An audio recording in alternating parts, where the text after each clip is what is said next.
بھائیو، دوستو، بہنوں، عزیزو، آج 17 رمضان المبارک ہے جو اسلامی تاریخ کا نہ بھولنے والا دن ہے، اور اس میں ایک جنگ ہوئی جس کو جنگ بدر کہتے ہیں۔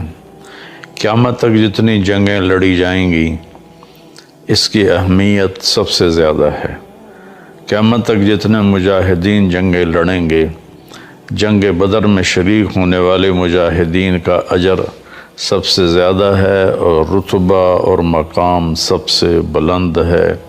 اللہ تعالیٰ نے بدر والوں کے بارے میں ہی کہا، افعلوا ما شئتم فإنی قد غفرت لکم۔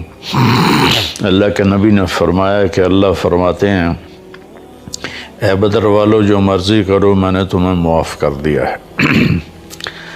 تو پھر اللہ کے نبی نے اپنی زبان سے جو ایک گواہی دی،